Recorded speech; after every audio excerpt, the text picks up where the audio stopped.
ठीक है हुण वेखी ओ ठहर जा उतरन लग्या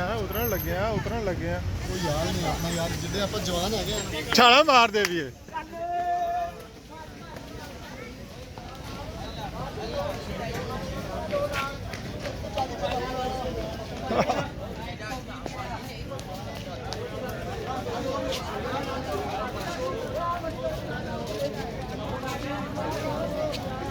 रश पै गया रश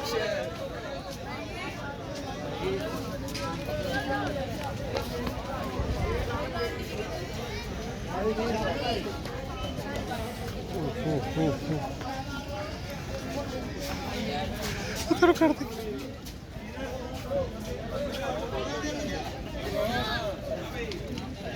हाँ आरिस हाँ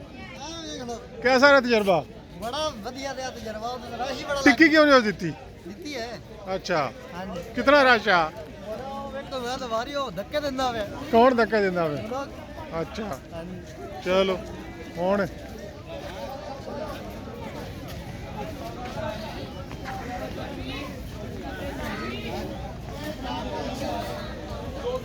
हाँ जी मिल के पर सलामत नहीं रही किस तरह रश इसलिए गए सलामत क्यों नहीं रही रश बहुत ज्यादा आना है इसलिए सारे खराब हो गए आदत नहीं आंदा होना है अच्छा बहुत ज्यादा रश एक्सपेक्टेशन तो ज्यादा रश है ना हाँ जी चलो एला फिर है वेख ला अच्छा एक टिक्की का नाम कितना है जी उधर ही ताके पप्पू भाई भाई टिक्की का नाम कितना है पप्पू भाई ने कराया था मेरे दो नान दो टिक्की दो नान पप्पू भाई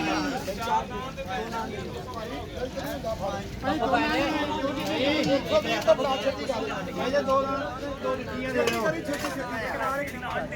भाई